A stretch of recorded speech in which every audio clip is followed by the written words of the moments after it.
প্রচেষ্টায় আমাদের বিভিন্ন ধরনের আয়োজন এখন চলমান আছে। বিতর্ক সাহিত্য বিভাগের রম্য বিতর্কের আয়োজন আছে, ক্রীড়া বিভাগে অনেকগুলো খেলার আয়োজন করা হয়েছে।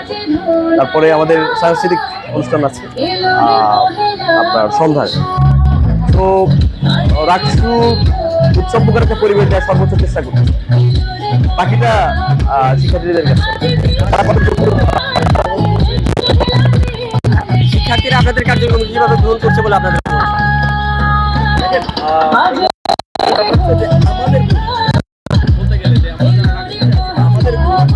ইলেকশন লাগে অনেক বড় একটা জায়গা দেখায়, মৌলিক যে জায়গাটা এই মানে কালচারালি স্পোর্টস, তারপরে আপনার ডিবেট, লিটারেচার, এইগুলা নিয়ে কাজ করবে মেইন কাজ এইগুলা। তো আমরা আসলে দীর্ঘদিন আমরা এই অধিকারগুলো আদায় করবো, এই অধিকারগুলো দীর্ঘ সময় ধরে শিক্ষার্থীরা না পেয়ে শিক্ষার্থীদের কাছে ওই ব্যাপারগুলো মুক্ত হয়। এখন ধরেন এই আয়োজনগুলো হয়, তখন মজার ব্যাপার হচ্ছে অনেকে পোস্ট করে যে অনাবাসিক ভাতা দেওয়ার নাম এই টাকাগুলো ইয়ে করে অনাবাসিক ভাতা দেওয়া যেত। মানে এই ব্যাপার হচ্ছে কনস্টিটিউশনালি আমি এই যে টাকাগুলো শুধুমাত্র এই ধরনের প্রোগ্রামগুলোর জন্য আমি খরচ করতে পারবো। আমার 1 টাকা শিক্ষার্থীদের অনাবাসিক ভাতা বা একবেলা খাওয়ানোর এখতিয়ার আমার নাই, আমাদের রাকসুর নাই। তো এই জায়গাটা হয়তো আমাদেরও গ্যাপ ছিল এবং শিক্ষার্থীদের অনেক বেশি এক্সপেকটেশন দেওয়া। আবার এই দিক দিয়েও সঠিক যে আমরা চাইলে অধিকার ভিত্তিক কাজ করতে পারি, সেটার প্রচেষ্টাই আছে। আমরা বেসিক যে ব্যাপারগুলো এগুলো নিয়ে কাজ করি। এখন ওই শিক্ষার্থীদের ব্যাপারটা হচ্ছে যে আমার পেটে ভাত দিচ্ছে না, মানে এরকম একটা চিন্তা আছে। ওই সব ছেলে দেওয়ার মতো না, কারণ বিশ্ববিদ্যালয়ে ধরেন 17 জন ভর্তি আছে,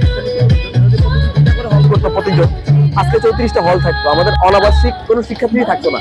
তার মানে এখানে আগ্রহটা নাই, তারা এই প্রয়োজনীয়তাটা এটা দীর্ঘদিন ধরে তারা এটা তৈরি করে রাখছে। এই জন্য রাকসুটাকে যে শিক্ষার্থীরা কালচারালি ওন করবে, স্পোর্টস বা সোশ্যালি ওন করবে, এটার সুযোগ নেই। সবাই মনে করতেছে রাকসু আমাদের হল এনে দিচ্ছে কিনা কেন, রাকসু আমাদের এসি এনে দিচ্ছে না, খাবারের ভর্তুকি দিচ্ছে না কেন। এটা দোষটা কারণ না, এটা হচ্ছে দীর্ঘদিন ধরে আসলে এগুলা চাহিদা হয়ে আসতেছে। চাহিদার পরিমাণ বাড়তেছে, কিন্তু সেই চাহিদাগুলো পূরণের মাত্রাটা একবারে আমার মনে হয় যে 10 বা 20 এই ধাপে আগাইতেছে।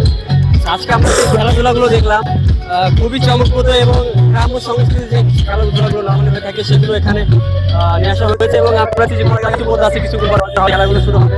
তো আসলে এই খেলাগুলো আপনাদের মাথায় কিভাবে আসবে এবং এইগুলো যে আপনারা এখানে করছেন, বিশ্ববিদ্যালয়ের শিক্ষার্থীরা এইগুলোতে কিভাবে প্রতিফলিত হচ্ছে বা গ্রহণ করছে? গ্রামীণ খেলা তো নববর্ষের ব্যাপারটা হচ্ছে যে মানে কালচারালি এটা বিভিন্নভাবে নিয়ে যাওয়া হয়েছে। তো নববর্ষের যে যেভাবে ওন করতে পারে বা যে যেভাবে এটাকে পালন করতে পারে, আমার গ্রাম্য খেলাগুলা যেগুলো আমাদের ছোটবেলার কি ইতিহাস বা ছোটবেলার সেই সময় সেই মেমোরিগুলা মনে করায় দেয়। তো এগুলা আর কিছুই না, আমাদের বোনেরা যে খেলাগুলা খেলতেছে বা ভাইয়েরা যেগুলো আছে আর কি, খেলাধুলা মানে তো আমাদের কাছে একটা থিঙ্কিং হয়ে গেছে। ফুটবল, ক্রিকেট বা আদার্স যেগুলো আছে, আমরা যেগুলো খেলে বড় হয়েছি, যেগুলোর সাথে আমাদের শৈশব জড়িত, যেগুলোর সাথে আমাদের গ্রামীণ ঐতিহ্য পরিবেশ জড়িত, এখানে সবাই বলতে পারবে না যে সবাই ঢাকা শহরের মানুষ। ঢাকা শহরের মানুষ বলে সে ঘুরে উড়ায় না, বিষয়টাও কিন্তু এমন না। তো আমাদের কালচারটা, বাঙালি যত কালচার আছে, যত গ্রামীণ খেলা আছে, যত কিছু আছে, আমার মনে হয় যে আমাদের আয়োজনগুলো সেভাবেই সীমাবদ্ধ রাখা।